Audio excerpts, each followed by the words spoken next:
சமீபத்தில் திருச்செந்தூர் கோவிலில் தமிழிலும் குடமுழுக்கு நடைபெறும் என சேகர்பாபு அறிவித்திருந்த நிலையில் தமிழிலும் கிடையாது, சமஸ்கிருதம் இல்லாமல் தமிழில் மட்டுமே குடமுழுக்கு நடத்த வேண்டும் என சீமான் அறிக்கை விட்டு போராடி வரும் நிலையில் திருச்செந்தூர் கோவிலில் யாகசாலையில் மந்திரங்கள் ஓதுவது தொடங்கி திருமுறை பாடுவது, திருப்புகழ் பாடுவது, 64 ஓதுவார்கள் பூஜை செய்வது ஆகிய நிகழ்வுகள் என அனைத்தும் தமிழ் மொழியில் நடைபெறும் என உயர்நீதிமன்ற மதுரை கிளை அமர்வு நீதிபதிகளான SM சுப்பிரமணியம், AD மரியக்லாட் அதிரடி தீர்ப்பு வழங்கியுள்ளார்.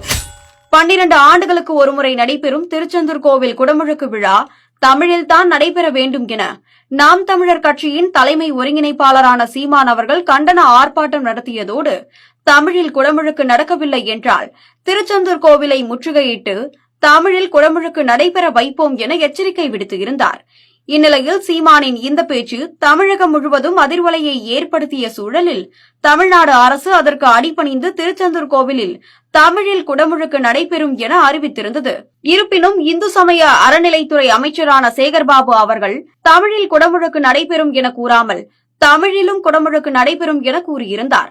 இந்நிலையில்தான் மீண்டும் சீமான் அவர்கள் அமைச்சர்கள் எங்களுக்கு பிச்சை போடுகிறாரா என தமிழிலும் குடமுழுக்கு நடைபெறும் என எப்படி சொல்லலாம் என கேள்வி எழுப்பி தமிழில் மட்டும்தான் குடமுழுக்கு நடைபெற வேண்டும் என எச்சரித்து இருந்தார். இந்நிலையில் தூத்துக்குடி மாவட்டம் ஆழ்வார் திருநகரியை சேர்ந்த வியனரசு என்பவர் உயர்நீதிமன்ற மதுரை அமர்வில் மனு தாக்கல் செய்தார். அதில் திருச்செந்தூர் கோவில் கும்பாபிஷேகம் ஜூலை 7 நடைபெறுகிறது. இந்த கும்பாபிஷேகத்தை தமிழில் நடத்த கூறி அதிகாரிகளிடம் மனு அளித்தேன். இதுவரை பதில் இல்லை. எனவே திருச்செந்தூர் கோவில் கும்பாபிஷேகத்தின் போது யாகசாலை, கருவறை, கோபுர விமான பூஜையில் தமிழ் மொழியில் மந்திரங்கள் ஓதி கும்பாபிஷேகம் நடத்த உத்தரவிட வேண்டும் என்று தெரிவித்திருந்தார். இந்த மனு நீதிபதிகள் SM சுப்பிரமணியம், AD மரியக்லாட் முன்னிலையில் விசாரணைக்கு வந்தபோது யாகசாலையில் மந்திரங்கள் ஓதுவது தொடங்கி திருமுறை பாடுவது, திருப்புகழ் பாடுவது, 64 ஓதுவார்கள் பூஜை செய்வது ஆகிய நிகழ்வுகள் தமிழ் மொழியில் நடைபெறும் என உத்தரவிட்டிருந்தார்.